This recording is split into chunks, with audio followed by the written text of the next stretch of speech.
ہے کہ اس سے پہلے ال لگا ہوا ہے. اشہد لفظ ہے.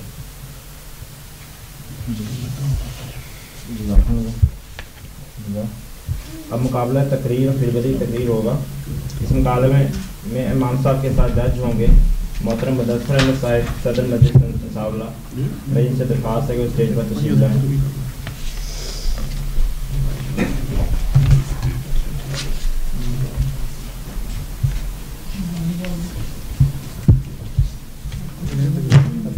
مقابلہ تقریر کے لیے نصاب یہ ہے. اس تقریر کا عنوان یہ ہے کہ نماز کی اہمیت اور برکات. دوسرا اس تقریر کا عنوان ہے خلافت کی اہمیت اور برکات. قوموں کی اصلاح نوجوانوں کی اصلاح کے بغیر نہیں ہو سکتی. نبی کریم صلی اللہ علیہ وآلہ وسلم کی سیرت کا کوئی پہلو. اسلام اور آزادی خیال. اس کا ٹوٹل ٹائم جو ہے 5 وقت ہے 5 منٹ ہے. میری امام صاحب سے خواہش ہے کہ وہ نام کرتے ہیں. زبانی کا اعلان تو نہیں تھا. جی زبانی کا اعلان تو نہیں تھا, بتایا تو نہیں تھا. زبانی کے حوالے سے تقریر کے حوالے سے بتایا تو نہیں تھا کہ ٹھیک. زبانی اور دیکھ کے پڑھنے کے سیم نمبر ہیں, اس لیے اگر آپ کاغذ اپنے استعمال کرنا چاہتے ہیں تو ضرور کریں. اچھا جی, سب سے پہلے تشریف لائیں جری اللہ جمعہ صاحب.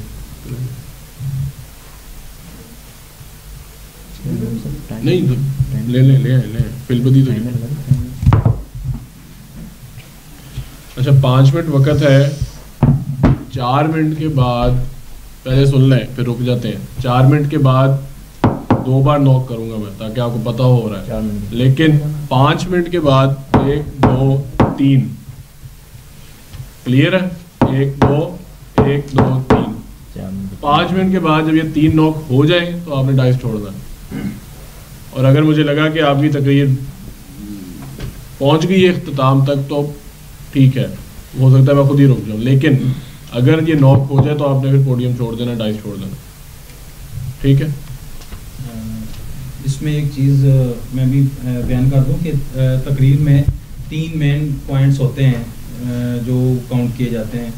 ایک یہ کہ آپ کا بیان شدہ جو مضمون ہے وہ آیا عنوان کے مطابق ہے. دوسرا آپ نے اس موضوع پر کس قدر مفید اور پرمعرف مضمون بیان کیا ہے.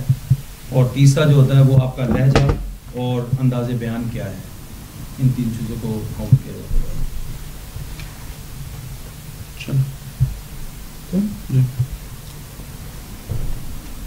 نحمده نصلي على رسوله الكريم اما بعد فاعوذ بالله من الشیطان الرجیم بسم اللہ الرحمن الرحیم.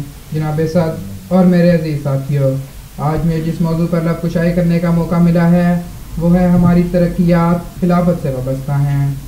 اللہ تعالیٰ قرآن کریم میں فرماتا ہے تم میں سے جو لوگ ایمان لائے اور نیک اعمال بجا لائے ان سے اللہ نے پختہ وعدہ کیا ہے کہ انہیں ضرور زمین میں خلیفہ بنائے گا جیسا کہ اس نے ان سے پہلے لوگوں کو خلیفہ بنایا, اور ان کے لیے ان کے دین کو جو اس نے ان کے لیے پسند کیا ضرور تمکنت عطا کرے گا, اور ان کی خوف کی حالت کے بعد ضرور انہیں امن کی حالت میں تبدل دے گا.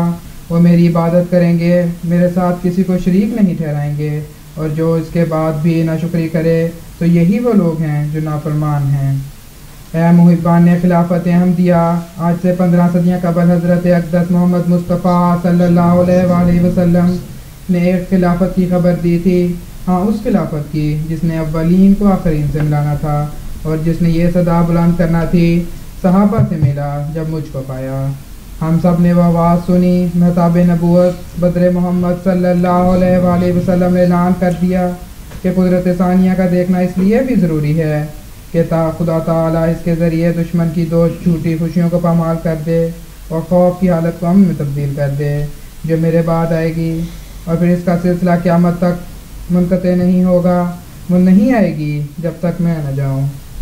خلافت احمدیہ کی عملی تصویر یعنی خلافت احمدیہ کی بنیاد 1908 میں اس وقت رکھی گئی جب شمع بجھ گئی, پروانے پراگندہ ہونے لگے, خوف کی کیفیت پیدا ہو گئی کہ اب کیا بنے گا. ایسے میں ایک صدا آئی کہ خدا تعالیٰ نے اپنے وعدہ درینہ کو پھر سے تازہ کیا اور نور الدین رضی اللہ تعالیٰ عنہ کو قبائے خلافت پہنا کر مسند خلافت پر مطمئن فرما دیا ہے تا تمام پروانوں کو یکجا کر کے خوف کی حالت کو امن میں تبدیل کرے اور ساتھ ہی دشمن کی جھوٹی خوشیوں کو بھی پامال کر کے دکھا دے۔ ہاں متاع عزیز ایک بار پھر پچا لی گئی تا توحید باری تعالیٰ اور قرآن کریم کی عظمت قائم رکھی جا سکے۔ جب یہ رہبر چلا تو اس کی معیت میں بدلتے ہوئے لوگ ایسے چپ ہو گئے جیسے کسی بلکتے ہوئے بھوکے بچے کی ماں سے پستان مادر دے دیا گیا ہو۔ جب حضرت مسیح موعود علیہ الصلوۃ والسلام وفات پا گئے اور مومن پروانوں کی طرح پراگندہ ہونے لگے تو اس نور الہی کے حفاظت کے لیے نور الدین رضی اللہ تعالیٰ عنہ کو کھڑا کیا گیا نور علی نور کی کیفیت پیدا کر دی گئی جو نور الدین پر نور خلافت اتارا گیا اور صدیقی سنت کی یاد تازہ کی گئی۔ وہ شاخیں اور پتے جو سوکھ چکے تھے اس طاقتور مالی نے اسے سب درخت سے کاٹ پھینکے تاکہ اس درخت کا وجود داغدار نہ ہونے پائے اور یہ درخت پھولتا اور ترقی کرتا رہے۔ جب حضرت مولانا نور الدین رضی اللہ تعالیٰ عنہ نے اس دنیا کو سوگوار چھوڑا تو سیدنا محمود رضی اللہ تعالیٰ عنہ اس عزم کو لے کر کھڑے اٹھے، محمد کر کے چھوڑیں گے ہم حق کو آشکار، روئے زمیں کو خواہ ہلانا پڑے ہمیں۔ آج کے دور کی سب سے بڑی اور اہم ضرورت قیام امن ہے۔ دنیا کی خشکی اور تری دونوں فساد سے بھر گئے ہیں۔ افراتفری کا یہ عالم ہے کہ مہذب کہلانے والے تہذیب و تمدن کے عاری ہو چکے ہیں۔ انسانیت کی تذلیل ہو رہی ہے، بلا وجہ ایک دوسرے پر جنگیں مسلط کی جا رہی ہیں اور بے گناہ انسانوں کا خون بہایا جا رہا ہے۔ دوسروں کی طرف دیکھیں تو اخبار اور میڈیا گندگی اور غلاظت کے ڈھیر نظر آتے ہیں۔ ان سب کی صفائی کے لیے ضروری ہے کہ الہی نظام نافذ کیا جائے جو اللہ تعالیٰ کی مرضی کے بغیر نہیں نافذ ہو سکتا۔ بس آج تقدیر الہی اس خلافت احمدیہ حقہ اسلامیہ کی شکل میں جلوہ گر ہے اور اس کے ساتھ کامل وابستگی سے ہی ہمارا خوف امن میں تبدیل ہوتا رہا ہے اور ہوتا رہے گا۔ دین کو تمکنات اور خلافت کے استحکام ملے گا، ہمارے اندر کا انتشار اور بیرونی افراتفری ختم ہو کر ہماری نجات اور آئندہ دین و دنیا میں ترقی کے زمان ہوں گے۔ بس خلافت کی برکت سے جاری ہونے والے جماعتی اخبارات اور رسائل نیز MTA میڈیا میں نیک انقلاب پیدا کر رہے ہیں۔ مبارک وہ حقیقت جان لی جس نے خلافت کی، مبارک وہ حقیقت جان لی جس نے خلافت کی، مبارک وہ قیادت مان لی جس نے خلافت کی، مبارک وہ جو مبارک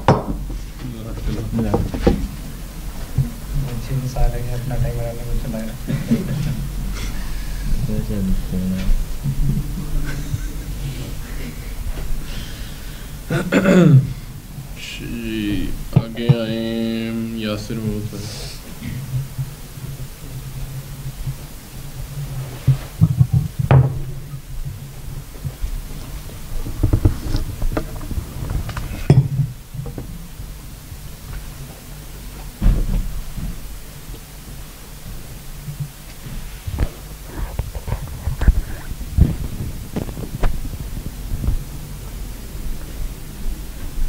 نحمده ونصلي على رسوله الكريم اما بعد فاعوذ باللہ من الشیطان الرجیم بسم اللہ الرحمن الرحیم۔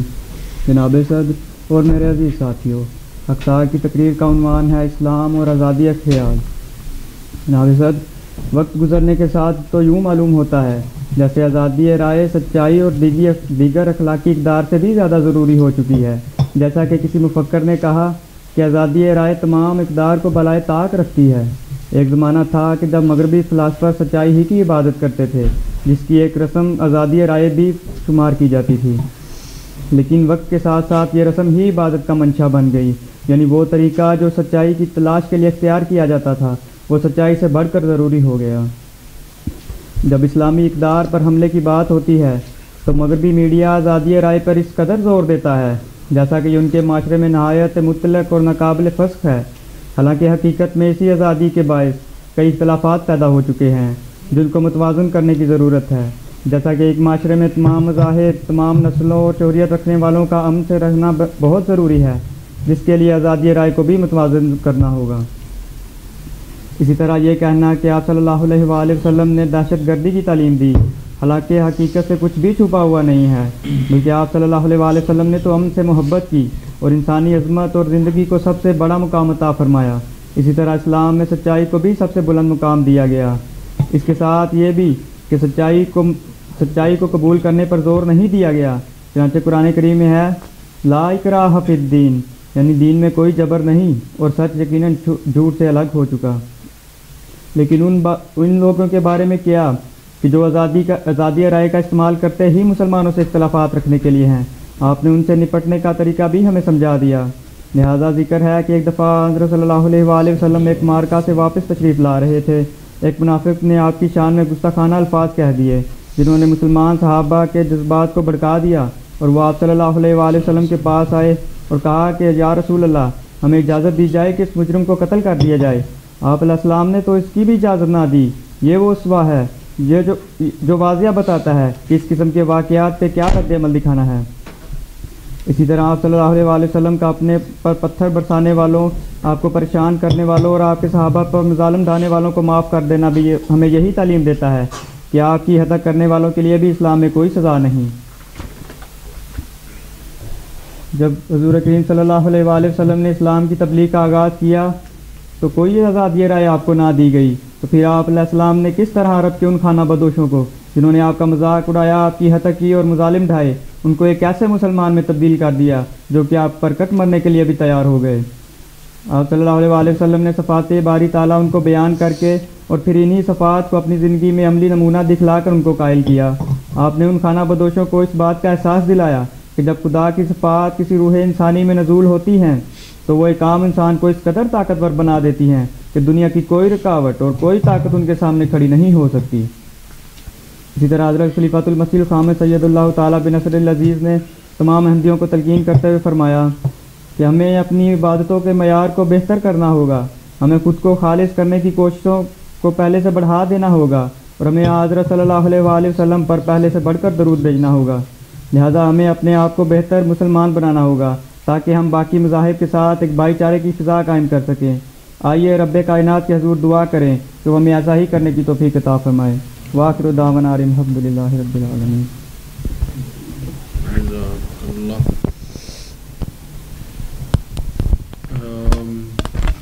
نیکسٹ جو ہے وہ ہیں شہزل خان صاحب۔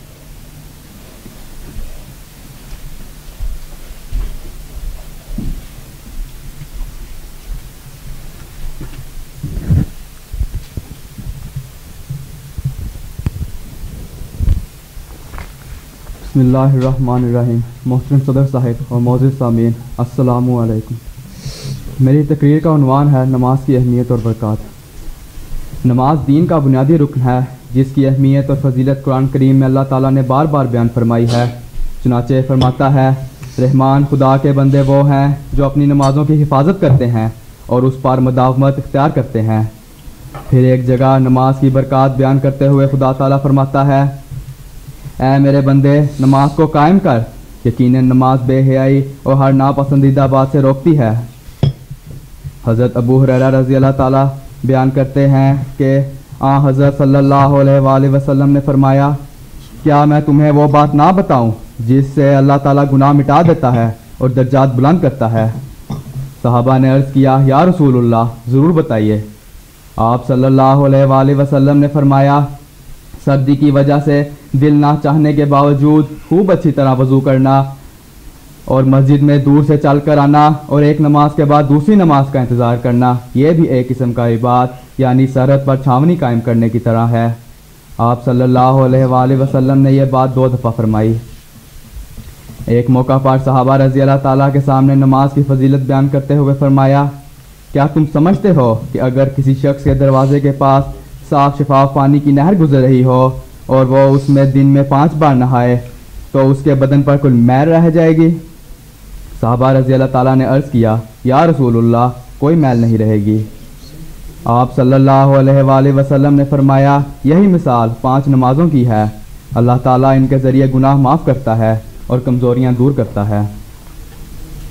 حضرت اقدس مسیح موعود علیہ الصلوۃ والسلام فرماتے ہیں نماز کو خوب سنوار کر پڑھنا چاہیے۔ نماز ساری ترقیوں کی جڑ اور زینہ ہے، اسی لیے کہا گیا ہے کہ نماز مومن کا معراج ہے۔ اس دین میں ہزاروں لاکھوں اولیاء اللہ راست باز ابدال کتب گزرے ہیں، انہوں نے یہ مدارج اور مراتب کیوں کر حاصل کیے؟ اسی نماز کے ذریعے۔ خدا حضرت صلی اللہ علیہ وآلہ وسلم فرماتے ہیں قرۃ عینی فی الصلاۃ، یعنی میری آنکھوں کی ٹھنڈک نماز میں ہے۔ اور فی الحقیقت جب انسان اس مقام و درجہ پر پہنچتا ہے تو اس کے لیے اکمل اتم لذت نماز ہی ہوتی ہے۔ اور یہی معنی حضرت صلی اللہ علیہ وآلہ وسلم کے اس ارشاد کے ہیں، بس شاکش نفس سے انسان نجات پا کر اعلیٰ مقام پر پہنچ جاتا ہے۔ پھر ایک جگہ فرماتے ہیں نماز خدا کا حق ہے، اسے خوب ادا کرو اور خدا کے دشمن سے مداحنہ کی زندگی نہ برتو، وفا اور صدق کا خیال رکھو، اگر سارا گھر غارت ہوتا ہو تو ہونے دو، مگر نماز ترک مت کرو۔ ہمارے پیارے امام حضرت خلیفۃ المسیح خامس اید اللہ تعالیٰ بنصر عزیز فرماتے ہیں بس ہمیشہ یاد رکھیں کہ صرف ہمارا عقیدہ ہمیں نہیں بچائے گا، نہ ہمارا عقیدہ انقلابی تبدیلیاں لائے گا، بلکہ ہمارے عمل ہیں جو انقلاب لائیں گے انشاءاللہ۔ اور سب سے بڑھ کر ہماری دعائیں ہیں جو جب اللہ تعالیٰ قبول فرمائے گا تو دنیا میں ایک انقلاب برپا ہوگا، اور دعائیں کرنے کا بہترین ذریعہ نمازیں ہی ہیں۔ بس اپنی نمازوں کی حفاظت ہر احمدی کا فرض ہے، اور جب مجموعی طور پر تمام دنیا کے رہنے والے احمدیوں کا رخ ایک طرف ہوگا تو یہ دعاؤں کے دھارے ایک انقلاب لانے کا باعث بنیں گے۔ وآخر دعوانا ان الحمدللہ رب العالمین۔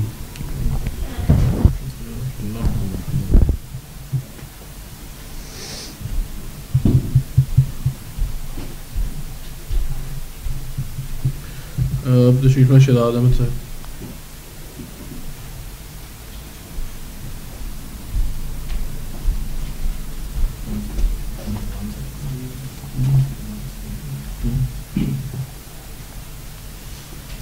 بسم اللہ الرحمن الرحیم۔ میری تقریر کا عنوان ہے خلافت کی اہمیت اور برکات۔ خلافت ایک نہایت مبارک نظام ہے جو انوار نبوت کو منتقل کرنے کا آسمانی ذریعہ ہے۔ یہ نظام اللہ تعالیٰ نے جماعت مومنین کی روحانی بقا کے لیے جاری فرمایا ہے تاکہ وہ نبوت کے بعد مومنین کے دلوں میں نبوت کی برکات کو قائم رکھے اور وہ برکات کبھی مٹنے نہ پائیں۔ حضرت مسیح موعود علیہ الصلوۃ والسلام نے اپنے بعد نظام خلافت کے قیام کی واضح خبر دی، اسے قدرت ثانیہ سے موسوم کرتے ہوئے فرمایا تمہارے لیے دوسری قدرت کا دیکھنا بھی ضروری ہے، اور اس کا آنا تمہارے لیے بہتر ہے، کیونکہ وہ دائمی ہے جس کا سلسلہ قیامت تک منقطع نہیں ہوگا۔ میں خدا کی ایک مجسم قدرت ہوں، اور میرے بعد بعض اور وجود ہوں گے جو دوسری قدرت کا مظہر ہوں گے۔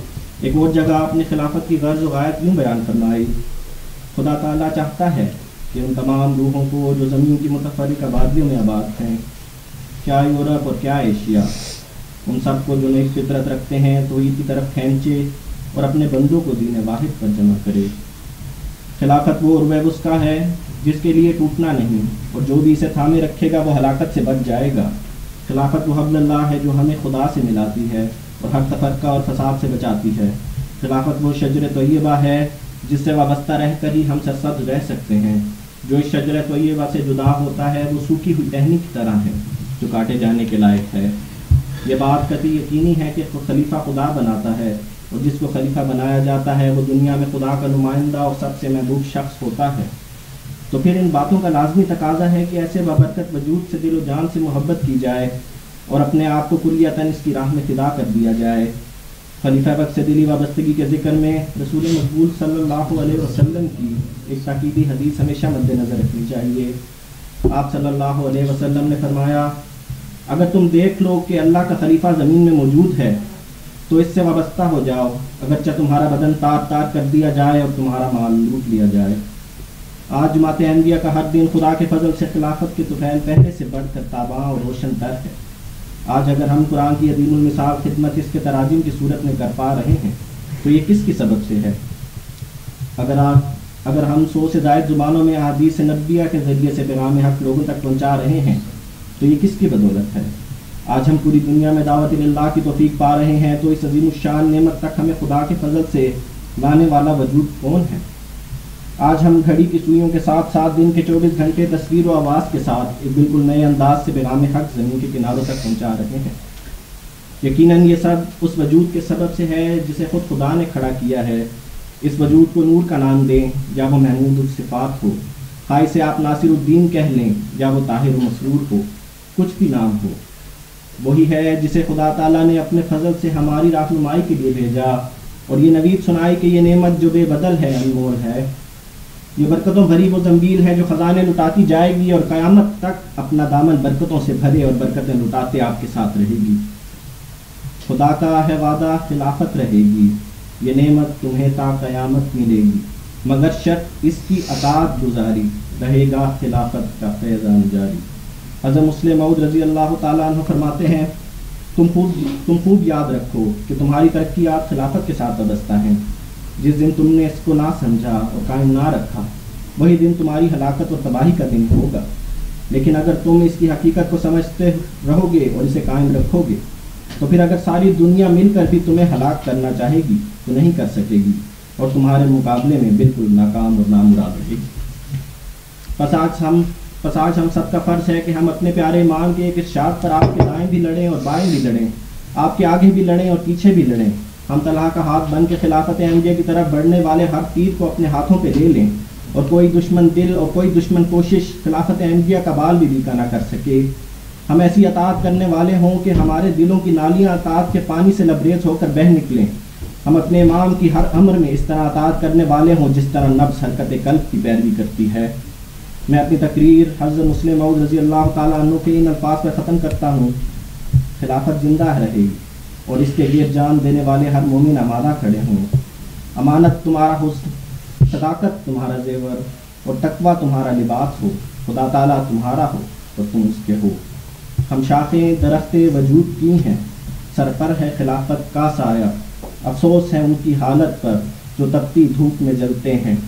بچوں کو وصیت ہے میری پیوستہ خلافت سے رہنا، جو رشتہ شجر سے رکھتے ہیں بس وہی پھول پگھلتے ہیں۔ جزاک اللہ۔ مقابلے میں آخری کنٹیسٹنٹ جو ہیں حصہ لینے والے وہ ہے رضوان احمد ناصر صاحب۔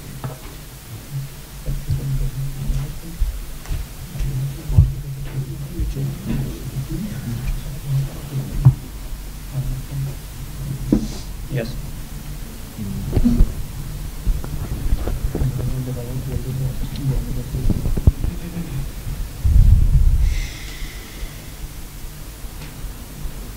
بسم اللہ الرحمن الرحیم۔ جناب صدر اور میرے عزیز ساتھیوں، السلام علیکم ورحمۃ اللہ وبرکاتہ۔ خاکسار کی تقریر کا عنوان ہے نبی کریم صلی اللہ علیہ وآلہ وسلم کا شاندار حلم۔ حلم کے معنی عقل اور سمجھ کے ہیں، مد مقابل کی نادانی اور زیادتی دیکھ کر عزلت میں گرفت کرنے کی بجائے ڈھیل دینا اور طبیعت کا دھیما پن اور زبان کی نرمی حلم کے دائرہ میں داخل ہے، جو دراصل عفو کی ہی قسم ہے۔ حلیم اللہ تعالیٰ کی وہ صفت ہے جس کا وہ بلا تمیز اپنی تمام مخلوق کے ساتھ معاملہ کرتا ہے۔ رسول کریم صلی اللہ علیہ وآلہ وسلم فرماتے تھے کہ اپنے خلاف تکلیف دہ بات سن کر اس پر صبر کرنے والا اللہ سے بڑھ کر کوئی نہیں۔ کچھ لوگ ایک انسان کو اس کا بیٹا قرار دیتے ہیں مگر وہ ان کو بھی معاف کرتا ہے اور رزق باہم پہنچاتا ہے۔ رسول کریم صلی اللہ علیہ وآلہ وسلم اللہ تعالیٰ کی صفت حلیم کا بھی بہترین نمونہ تھے، اور آپ کا یہ حلم اپنے محل اور موقع پر شان دکھاتا تھا، اور یہی قابل تعریف خلق ہے۔ حضرت عائشہ رضی اللہ تعالیٰ عنہ بیان کرتی ہیں کہ رسول کریم صلی اللہ علیہ وآلہ وسلم نے کبھی کسی خادم یا بیوی کو نہ مارا، نہ کبھی کسی پر ہاتھ اٹھایا سوائے جہاد فی سبیل اللہ میں تلوار اٹھانے کے۔ کبھی آپ نے کسی کو برا بلا کہنے والے سے ذاتی انتقام نہیں لیا، ہاں اگر کوئی اللہ تعالیٰ کا حکم توڑتا تو اسے ضرور سزا دیتے تھے۔ حضرت انس بن مالک رضی اللہ تعالیٰ عنہ سے روایت ہے کہ رسول کریم صلی اللہ علیہ وآلہ وسلم نے فرمایا، دھیما پن اللہ تعالیٰ کی طرف سے ہے، اور جلدی شیطان کی طرف سے، اور اللہ تعالیٰ سے بڑھ کر کوئی بھی زیادہ عذر پر نظر کرنے والا نہیں، یعنی اس کی رحمت بہانے ڈھونڈتی ہے، اور کوئی بھی چیز علم سے زیادہ اللہ تعالیٰ کو پیاری نہیں۔ اسی طرح آپ صلی اللہ علیہ وآلہ وسلم فرماتے تھے، علم سکھاؤ اور آسانی پیدا کرو، تنگی پیدا نہ کرو، اور جب تمہیں غصہ آئے تو خاموش ہو جاؤ، جب غصہ آئے تو خاموش ہو جاؤ، جب غصہ آئے تو خاموش ہو جاؤ۔ دراصل رسول کریم صلی اللہ علیہ وآلہ وسلم کی طبیعت اور مزاج میں ہی نرمی اور آسانی رکھی گئی تھی۔ حضرت عائشہ رضی اللہ تعالیٰ عنہ فرماتی تھیں کہ رسول کریم صلی اللہ علیہ وآلہ وسلم کو جب بھی دو معاملات میں اختیار ہوتا تو آپ صلی اللہ علیہ وآلہ وسلم ہمیشہ آسان راستہ اختیار فرماتے تھے۔ اسامہ بن شریک رضی اللہ تعالیٰ عنہ بیان کرتے ہیں کہ میں رسول کریم صلی اللہ علیہ وآلہ وسلم کی خدمت میں حاضر ہوا اور سلام کر کے بیٹھ گیا۔ بدو لوگ آ کر آپ صلی اللہ علیہ وآلہ وسلم سے سوال کرنے لگے۔ کسی نے کہا، اے اللہ کے رسول، ہم علاج معالجہ کرتے ہیں، کیا یہ ٹھیک ہے؟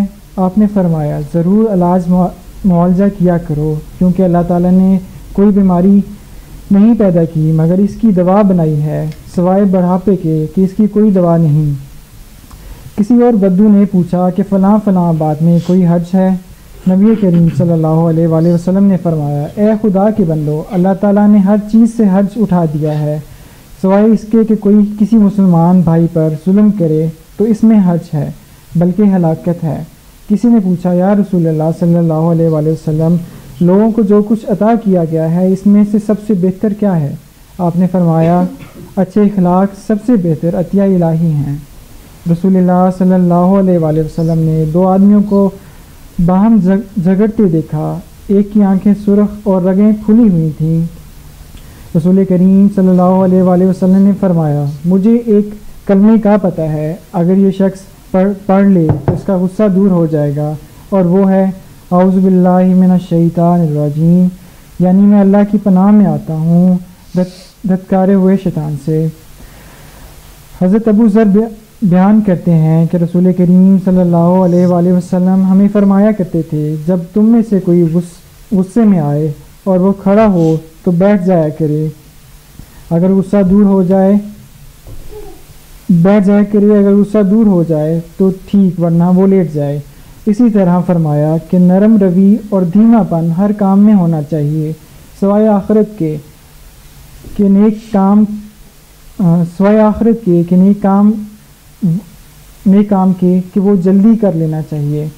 حضرت انس رضی اللہ تعالیٰ عنہ بیان کرتے ہیں کہ میں نے کبھی نہیں دیکھا کہ ایک شخص بول کر رسول اللہ صلی اللہ علیہ وآلہ وسلم کا کان کھا گیا ہو اور رسول اللہ صلی اللہ علیہ وآلہ وسلم نے اس سے رخ پھیرا ہو۔ وہ شخص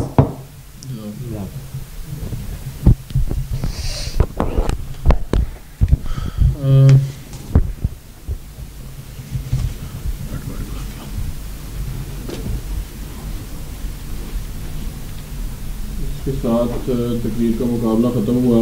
جہاں تک تقریر کا سوال ہے تو تقریر کرنا جو ہے وہ ایک فن ہے، ایک اچھا مقرر جو ہوتا ہے وہ اس کی اسکل ہوتی ہے کہ وہ کتنی جلدی جو لوگ بیٹھے سن رہے ہیں کسی بھی حالت میں کسی بھی لحاظ سے ان کی توجہ کو اپنی طرف کر لے، اور پھر اس کے بعد کتنی دیر تک اس کو قائم رکھے۔ اور اس چیز کو قائم رکھنے کے لیے سب سے آسان طریقہ یہ ہے کہ اپنی تقریر میں واقعات ڈالے جائیں۔ خلافت کے حوالے سے تقریر ہے تو اس میں خلافت کی اہمیت اور برکات کے حوالے سے واقعات بیان کیے جائیں۔ حضور صلی اللہ علیہ وسلم کی علم کے حوالے سے تقریر ہے یا کسی بھی پہلو کے حوالے سے تقریر، تو اس میں واقعات ڈالے جائیں، چھوٹے چھوٹے واقعات ہوں، لمبے لمبے نہ ہوں، ایسے ہوں جو 3-4 لائنوں میں واقعہ مکمل بھی ہو جائے۔ آپ نے بعض دفعہ سنا ہوگا کہ بلکہ آج کل گزشتہ دور میں حضور انور عزیز نے ایسے خطبات دینے شروع فرمائے ہیں جن میں حضرت مسلمہ رضی اللہ تعالیٰ عنہ کی زبانی حضرت مسیح موعود علیہ السلام کے واقعات بیان کرتے ہیں۔ مختصر چھوٹے چھوٹے واقعات ہیں، لیکن اس سے انسان کو جو ہے وہ انٹرسٹ زیادہ پیدا ہوتا ہے، اس سے وہ انسان سیکھتا ہے۔ باقی جو ایک تحریر چلتی ہے ان واقعات کو پیچ کرنے کے لیے وہ 1-2 لائنیں جو لکھنی ہوتی ہیں وہ ہوتی ہیں۔ دوسرا واقعہ انسان اپنے زبان میں بیان کر سکتا ہے، کہ جیسے حضور صلی اللہ علیہ وسلم کے علم کی اگر بات سوچیں تو اس حوالے سے بیان کیا جائے طائف کی وادی میں، طائف کی بستی میں جب آپ پر ان نوجوانوں نے، اس بستی کے نوجوانوں نے پتھر برسائے اور آپ کا بدن لہو لہان ہو گیا، تو خدا تعالیٰ نے اپنے پیارے حبیب کی خاطر اپنے فرشتے کو بھیجا پہاڑوں کے کہ جاؤ اور انہیں تباہ کر دو، لیکن میرے نبی سے پوچھ لو، کیونکہ اسے میں نے رحمت للعالمین بنا کر بھیجا۔ اس نبی سے پوچھو جسے میں نے تمام جہانوں کے لیے رحمت بنا کر بھیجا ہے کہ وہ کیا کہتا ہے۔ اور ہاں، خدا تعالیٰ کو علم تھا کہ چونکہ اس نے اس نبی کو رحمت للعالمین بنا کر بھیجا، اس نے یہی کہنا ہے کہ ہم کچھ بخش دو۔